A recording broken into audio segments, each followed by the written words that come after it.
রমজানের শুরুতেই এত বড় একটা সারপ্রাইজ পাবো ভাবতেই পারিনি।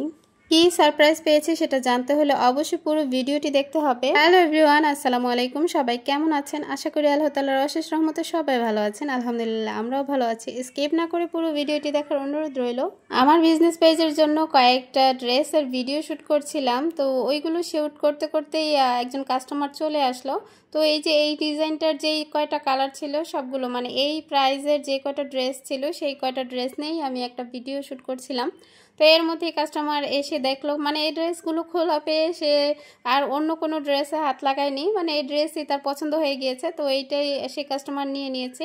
আর এই দেখেন আমার হাতে কিন্তু অনেক কাজ জমা হয়ে গিয়েছে। তো অনেকগুলো ড্রেস এনেছিলাম এই ডিজাইনের, তো আলহামদুলিল্লাহ অনেকগুলোই সেল হয়ে গিয়েছে। এখন এই তিনটা কালার, এই তিনটাই শুধু আছে, মানে দুইটা কালারের শুধু এই তিনটা ড্রেসই আমার কাছে আছে। তো এই ড্রেসগুলো যদি কারো পছন্দ হয় তাহলে অবশ্যই আমার বিজনেস পেজে যোগাযোগ করবেন। আর আমার বিজনেস পেজের লিঙ্কটা কিন্তু প্রত্যেক ভিডিওর ডেসক্রিপশন বক্সে দেওয়াই থাকে। আর আমার পেজে সব ধরনের ড্রেসের ডিজাইনই দেওয়া আছে। তো আজকে আমার মেয়েটা কি একটা অঘটন ঘটিয়েছে দেখেন। আমি এই ড্রেসটা আজকে সেলাই করতে নিয়েছিলাম, তো দুপুরবেলা ওকে ঘরে রেখে আমি গোসলে গিয়েছিলাম। তো এসে দেখি ও এই কাটারটা দিয়ে এই কাপড়টা কেটে ফেলেছে। তো কাটার কেচে সবসময় আমি দূরে দূরে রাখি, কিন্তু মাঝে মাঝে দেখা যায় যখন সময় পাই তখনই আমি কাজ করি। তো এর জন্য অনেক সময় এই কাটার কেচি সরাতে আমার মনে থাকে না।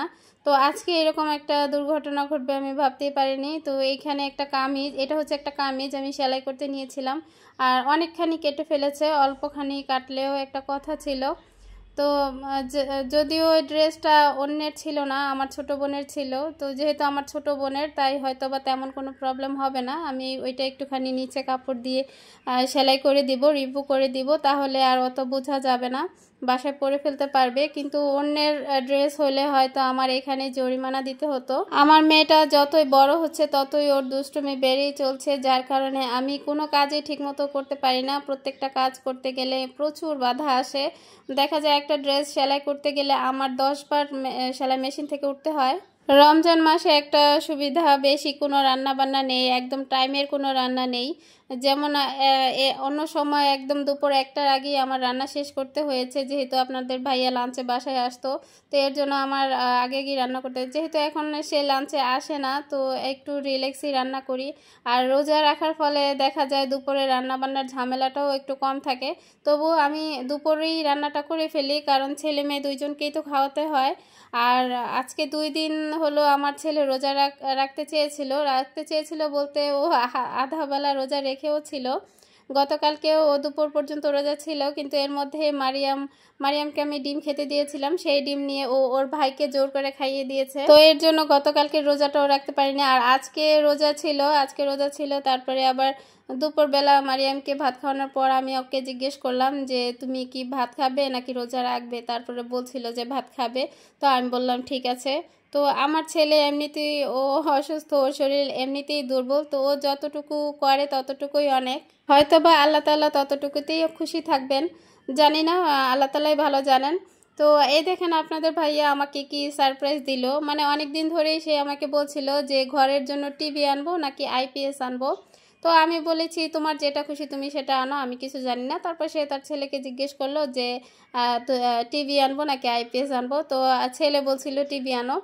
তো এই কথা শুনে তারপরে সে আর কিছুই বলেনি আমাকে। তো আজকে মানে গতকালকে সে হঠাৎ করেই টিভি নিয়ে এসেছে, এমনকি আইপিএসও নিয়ে এসেছে। তো আমি এই বিষয়গুলো দেখে খুব অবাক হয়ে গেলাম, আর একটু রাগও করেছি যে তুমি এগুলো আনলা, আমাকে একটু জানালাও না, তুমি হঠাৎ করে এগুলো নিয়ে এসেছো। তো অনেক বড় টিভি এনেছে, মানে ওয়াল জুড়ে কভার হয়ে গিয়েছে এই টিভিটা। আমাদের ঘরে টিভি নেই প্রায় 6-7 বছর হবে। এর কারণ হচ্ছে যেহেতু মোবাইল সবার হাতে, তাই টিভির প্রয়োজন পড়ে না। তবে ইদানিং মেয়ে দেখা যায় একটু মোবাইল নেয়, তো এর জন্যই টিভিটা আনা, যে ও যাতে মোবাইলটার প্রতি আসক্তি না হয়। যতটুকু দেখবে একটু টিভিতেই দেখবে, দূর থেকে দেখবে, ওর তেমন কোনো ক্ষতি হবে না। তো সে আরও একটা কারণে টিভিটা এনেছে। এর কারণ হচ্ছে দেখা যায় দুইজন মোবাইল দুইটা নিয়ে বসে থাকলে কেমন লাগে, তখন ভালো লাগে না। তো দুইজন যদি একসাথে টিভিটাতে একটু খবর দেখলাম বা উনি একটু খেলা দেখে, তো আমরা যদি একসাথে বসে দেখি তাহলে কিন্তু ভালোই লাগে। অনেক সময় নাটকও দেখে, তো এগুলো একসাথে বসে দেখতে কিন্তু অনেক ভালো লাগে। আর আইপিএস এর বিষয়টা হচ্ছে গত বছর আমার ছেলেটা গরমে অনেক কষ্ট করেছে, তো মানে বারবারই কারেন্ট চলে যেত, যেটার কারণে দেখা যায় রাত্রেও 2টা-3টা বাজে এরকম হঠাৎ হঠাৎ কারেন্ট চলে যেত, তখন খুবই অসহ্য গরম লাগতো। তো এর জন্য এবার সে যে আইপিএসটা নিয়েই আসলো, গত বছরই আনতে চেয়েছিল, আনা হয়নি। তো এইবার সে বলেছিল যে চার্জার ফ্যান নিয়ে আসবে, কিন্তু গত বছর আমরা যখন চার্জার ফ্যান এনেছিলাম সেটা 3 মাসও টেকেনি, ওইটা নষ্ট হয়ে গিয়েছে, যার কারণে এইবার আর ফ্যান কেনার সাহস পায়নি। বলছিল যে 2টা ফ্যান কিনবে, তারপরে আবার চিন্তা করলো যে না, ফ্যান না, একবারে আমরা আইপিএসই নিয়ে আসি, তাহলে 3টা ফ্যান, মানে আমাদের 3টা ফ্যান আর 4টা লাইটের জন্য লাইন নেওয়া হয়েছে, ব্যাটারি আনা হয়েছে। প্রথম যে বছর আমরা এই ফ্ল্যাটে এসে উঠেছিলাম, সে বছর সবচেয়ে বেশি গরমে কষ্ট হয়েছে, শুধু আমাদের না, সারা বাংলাদেশে সবাই ওই বছর প্রচুর গরমে কষ্ট করেছে, মানে তাপমাত্রা অনেক বেশি ছিল। তো সেই তুলনায় তো গত বছর কমই ছিল, আর ওই বছর তো লোডশেডিং এর সমস্যাটাও অনেক বেশি ছিল। ওই সময়টা এতটা কষ্টে কেটেছে যে আসলে এগুলো ভোলার মতো না, মানুষ কিন্তু কষ্টের কথা কখনোই ভুলে না। তো যাই হোক, এই হিজাবটা কিন্তু আমি 2 দিন আগেই সেলাই করেছি, তো ভিডিও শুট করে রেখেছিলাম, তো ভাবলাম আজকে শেয়ার করে দিই। আর এই হিজাবটা সেলাই করা কিন্তু একদম সহজ, আপনারা দেখলে বুঝতে পারবেন। ইদানিং দেখলাম যে হিজাব, নিকাব সহ যে খিমারের সাথে আবার প্লাজো ম্যাচিং করা প্রচুর চলছে, মানে অনেকেই এগুলো নিচ্ছে, আবার অনেকে ঘরে বসেও তৈরি করছে। তো আমিও আমার জন্য একটা খিমার তৈরি করব, এর কারণ হচ্ছে দেখা যায় অনেক সময় পার্সেল নেওয়ার জন্য যেই রাইডাররা আসে, তখন কিন্তু আমাদের রাস্তায় গিয়ে, রোডে গিয়ে ওই পার্সেলটা দিয়ে আসতে হয়।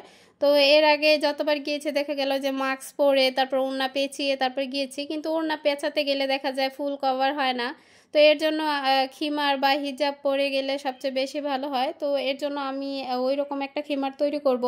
গতকাল প্রথম রোজা আমার একাই ইফতার করতে হয়েছে, তো আমি আসলে যেহেতু একা ইফতার করি, বেশিরভাগই একাই ইফতার করতে হয় রমজান মাসে, কেননা আপনাদের ভাইয়া দেখা যায় অফিসেই বেশিরভাগ ইফতার করে, তাদের অফিসেই ইফতার দেয়া হয়। তো বাসায় একা বসে ইফতার করতে খুবই খারাপ লাগে, তো এর জন্য আমি বেশিরভাগ মানে ভাজা পোড়া খাই না। তো এর জন্য ওই দেখা যায় লেবুর শরবত করেই খাওয়া হয়, হালকা পাতলাই খাওয়া হয়। তো এবছর রমজানে যে পরিমাণ সব কিছুর দাম বাড়ছে, এই বিষয়টা খুবই অবাক করার মতো। অন্যান্য ইসলামিক দেশগুলোতে প্রতিটা খাদ্যদ্রব্যের দাম কমিয়ে দেয়া হয়, যাতে করে মুসলিমরা এই রমজান মাসে অন্তত নিজেরা ঠিকঠাক মতো খেতে পারে। কিন্তু শুধুমাত্র বাংলাদেশেই দেখলাম যে এইরকম সিজনের সময় এরা প্রতিটা জিনিসের দাম এমনভাবে বাড়িয়ে দেয়, খাদ্যদ্রব্যের দাম এত বাড়িয়ে দেয় যেন তারা একাই মানে ব্যবসা করবে, একাই খাবে, আর বাকি সব না খেয়ে মরবে। যার আছে সে তো দাম বাড়লেও খাবে, সে তো মিস যাবে না, কিন্তু যারা গরিব, যাদের জন্য এইসব জিনিস কিনতে কষ্ট হয়ে যায়, তো এমনিতেই এইসব জিনিস কিনতে কষ্ট হয়ে যায়, তার মধ্যে যদি দাম বেড়ে যায় তাহলে তো তারা এগুলোতে হাতই লাগাবে না। বিশেষ করে আরও একটা জিনিস খেয়াল করবেন যে গার্মেন্টস শ্রমিকদের যে বছরে বেতনটা বাড়ানো হয়, ঠিক তখনই কিন্তু প্রতিটা বাড়িওয়ালাদের ঘর ভাড়া বাড়িয়ে দেওয়া হয়। তো এই যে খেটে খাওয়া মানুষগুলো সারা বছর যে এত পরিশ্রম করছে, রুম ভাড়া দিয়ে খেয়ে যেন তারা কিছু একটা করতে পারে, তো সেই অবস্থাটা আর থাকে না, এত পরিমাণে মানে বাসা ভাড়া হয়। তো এভাবে রুম ভাড়া বাড়িয়ে দিলেও আসলে কিছু করার নেই তাদের, কেননা এই শহরে চাকরি করে খেতে হলে অবশ্যই তাদের ভাড়া দিয়ে থাকতে হবে। আর এই সুযোগগুলোই কিন্তু এই যে বাড়িওয়ালারা কাজে লাগাচ্ছে, এক একটা ব্যবসায়ীরা তাদের সময় অনুযায়ী তারা এইগুলো কাজে লাগাচ্ছে। তো এখানে ওমর ফারুক ভাইয়ের একটা কথা আমার অনেক ভালো লেগেছে, তার এই ডায়লগটা, যে রমজান মাসটা, বাংলাদেশের এই রমজান মাসটা আসলে মুসলিমদের জন্য নয়। রমজান মাসের প্রথম 10 দিন হচ্ছে লেবু ব্যবসায়ী, খেজুর ব্যবসায়ী আর হচ্ছে তরমুজ ব্যবসায়ীদের জন্য, আর মাঝের 10 দিন হচ্ছে কাপড় ব্যবসায়ীদের জন্য, আর 3 নাম্বার 10 দিন হচ্ছে পরিবহন ব্যবসায়ীদের জন্য। কথাগুলো কিন্তু আসলেই সত্যি, আমাদের বাঙালিদের আসলে এই বিষয়গুলো নিয়ে অনেকটাই হেরাস হতে হয়। যাই হোক, কথাগুলো কতটুকু ঠিক বললাম ভুল বললাম অবশ্যই কমেন্ট করে জানাবেন। যদি ভিডিওটি ভালো লেগে থাকে অবশ্যই লাইক কমেন্ট শেয়ার করে দিবেন, এবং যারা নতুন আছেন প্লিজ সাবস্ক্রাইব করে পাশে থাকার অনুরোধ রইল। আর যারা এতক্ষণ এই কাজগুলো করে ফেলেছেন তাদেরকে অসংখ্য অসংখ্য ধন্যবাদ। আমার কোনো কথায় কাজে ভুল ত্রুটি থেকে থাকলে অবশ্যই ক্ষমা সুন্দর দৃষ্টিতে দেখবেন। এবছর পুরো রমজান জুড়েই নাকি আপনাদের ভাইয়ার প্রচুর ডিউটি চলবে, কাজের প্রেশার অনেক বেড়ে গিয়েছে। তো শুনলাম গতকালকে নাকি অনেক ওয়ার্কাররা স্ট্রাইক নিয়েছে, মানে তারা কাজ করবে না, ইফতার করাবে বলে। তো এই রমজান মাসেও ইফতার অফিসে করাবে এবং নাইট করাবে। তো এই বিষয়গুলো অনেক ওয়ার্কাররাই মানতে চাচ্ছিল না। তো আপনাদের ভাইয়া অনেক কষ্ট করেই সব কিছু হ্যান্ডেল করেছে, আর আমাকে বারবার বলছিল যে দোয়া করো যেন কোনো ঝামেলা না হয়, কারণ ওয়ার্কারদের নিয়ে কোনো ঝামেলা হলে স্টাফদের উপর প্রচুর প্রেশার আসে উপর থেকে। তো যাই হোক, আমার মেয়ে কিন্তু টিভি পেয়ে খুশি আবার খুশি না এরকম, কারণ মোবাইল যখন হাতে নেয় তখন তো নিজের ইচ্ছা মতো সব কিছু চেঞ্জ করতে পারে, কিন্তু টিভিতে তো কোনো কিছু চেঞ্জ করতে পারে না। তাই হা করে তাকিয়ে থাকে আর বারবার রিমোট চায়। তো আর রিমোট হাতে নিয়ে তো উল্টাপাল্টা টেপা শুরু করে দেয়। তো এর জন্য ওর হাতে রিমোট দেই না, আর এর জন্য ও মানে টিভিও খুব একটা দেখতে চায় না। কে কোন জেলা থেকে আমার ভিডিওটি দেখছেন অবশ্যই কমেন্ট করে জানাবেন, আমি কিন্তু রিপ্লাই দেওয়ার অবশ্যই চেষ্টা করব। গত ভিডিওতে কিন্তু যেটা বলেছিলাম হোলসেল পেজের বিষয়ে, তখন কিন্তু অনেক প্রচুর কমেন্ট এসেছে, মানে প্রচুর, প্রায় 500-র উপরে হবে আমার ইনবক্সে মেসেজ এসেছে। তবে আমি যথাসাধ্যভাবে চেষ্টা করেছি সবাইকেই এই বিষয়গুলো বলার জন্য। আর বেশিরভাগ আপুরাই যারা বিজনেস শুরু করেছেন, প্রোডাক্ট এনেছেন, বা অনেক আপুরাই যারা ঠকে গিয়েছেন, তারাই কিন্তু বেশিরভাগ আমাকে ইনবক্স করছেন যাতে করে পরবর্তীতে আর না ঠকেন। তো আমি যেই পেজগুলোকে সাজেস্ট করেছি, ইনশাল্লাহ আশা করি সেইখান থেকে আপনারা কখনোই ঠকবেন না, কারণ আমি এখনো পর্যন্ত ঠকি নাই। তাদের কাছ থেকে যতগুলো ড্রেস এনেছি আলহামদুলিল্লাহ, মানে প্রতিটা প্রোডাক্ট একদম কোয়ালিটিফুল ছিল এবং কাস্টমাররা নিয়েও স্যাটিসফাই, এবং আমি নিজেও ব্যবহার করে দেখেছি, কাপড়ের কোয়ালিটি মাশাআল্লাহ অনেক ভালো। আবার অনেক আপুরাই জানতে চেয়েছিলেন যে আপু গজ কাপড় কোন পেজে পাবো বা চাদর কোন পেজে পাবো। তো আমি যে গজ কাপড়গুলো আনি, যে চাদরগুলো আনি, এগুলো কিন্তু কোনো পেজে আমি আনি না, মানে কোনো পেজ থেকে আমি আনি না, এগুলো আমি নিজে গিয়ে নিয়ে আসি, সেটাও ভুলতা গাউসিয়া থেকে। তো আপনারাও চেষ্টা করবেন নিজেরা গিয়ে আনার জন্য। তো যাই হোক, রোজার আগের দিন আপনাদের ভাইয়া বাজার করে নিয়ে এসেছে, আর এবার অনেক মাছ নিয়ে এসেছে। তো আমি বললাম এই রমজান মাসে কি এত মাছ খাওয়া হবে নাকি। তো আমার মেয়েটা মাছ অনেক পছন্দ করে, তো এর জন্য একটু বেশি করে মাছ আনা। তো শিং মাছ, এখানে অনেকগুলো মাছ আনা হয়েছে। তো ওই দিন মানে আমার সারাদিনই এই মাছের পিছনেই চলে গিয়েছে, এত পরিমাণে পরিশ্রম হয়েছে কি বলবো। তো এখানে অনেকেই বলবেন শিং মাছগুলো পরিষ্কার করেননি কেন। তো শিং মাছ আমি পরিষ্কার করিনি, কেননা অনেক দেরি হয়ে গিয়েছিল। তো ফ্রিজে রেখে দিব, পরবর্তীতে এক সময় নামিয়ে আমি সুন্দর করে পরিষ্কার করে নিব।